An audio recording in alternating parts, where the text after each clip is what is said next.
Hi, you guys. Happy Sunday. I hope you've had the opportunity to relax a little bit this weekend. We have a non-serious thing and a serious thing to discuss. The first one, the non-serious one, is we did not make our goal for the Gallup survey or the PBIS survey. I said 100%. We did not make it. We got 88% for the Gallup and I think 81% for PBIS. But I'm going to go ahead and allow genes anyway because it's the season of grace, right?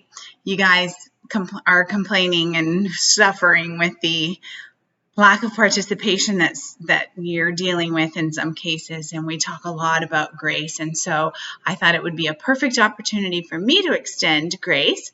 And even though not everybody was able to participate, we're going to enjoy our genes. I want to validate that this time is hard and that everyone's doing the very best they can. So I know it's late on a Sunday, but I'll get some texts out so that everyone's in the know.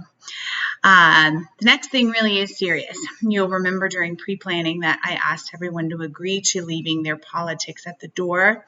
And I think it's time for a reminder that we need to not have any discussion or expression of our political views in our workspace. I think for the most part, we've been super duper respectful and we have been abiding by this agreement. But as the election gets closer, I think it's really important to rediscuss. There's no room in our workspace for expression of our political views. First of all, our kids, we have an obligation to keep our kids safe and comfortable, and our expression of our views, depending on what we say, potentially creates alienation for our kids. And so we can never, ever, ever allow that. Secondly, we are living in a time that's so very divided that any expression of our political views risks very seriously offending colleagues down the hall who you love and respect and admire and have been working with for a long time. So we just can't risk it. There's just no space for it during the workday. The great news is that we do have a common goal that we can always come back to. Two common goals, actually.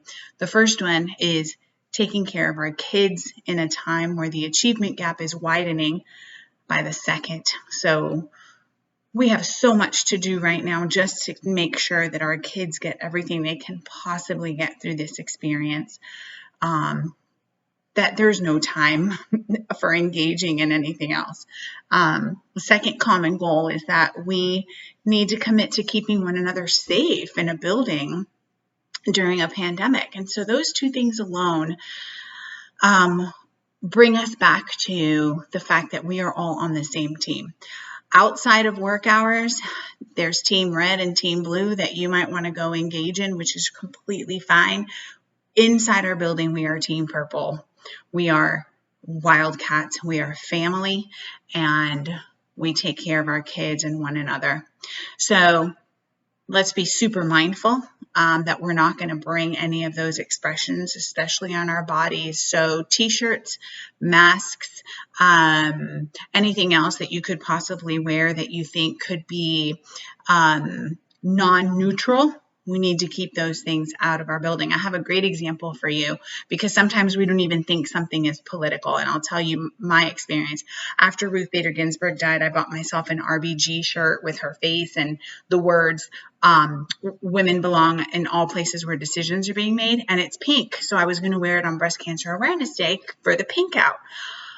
And I was halfway out of my house when it occurred to me that even though I certainly didn't mean it as a political statement, it could very much be interpreted or received as a political statement in the building. And so I took it off.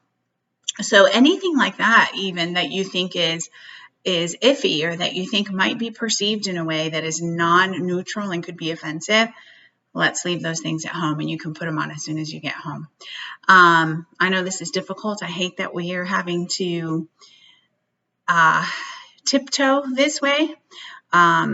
But it's the best way to keep our building safe, free of hostility, and not toxic.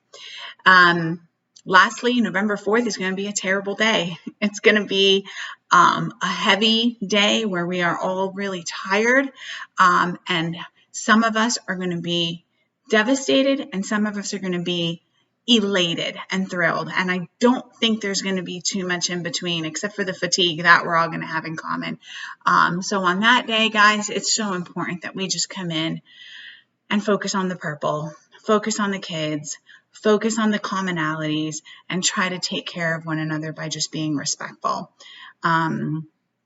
Thank you for being professional, being grown-ups, being kind, because at the end of the day, it's about kindness. Thank you for being kind to one another and kind to our kids. And we'll get through this crazy season together. I appreciate you listening. I will see you in your jeans and all of your neutral clothes tomorrow. Have a great rest of your night. Bye.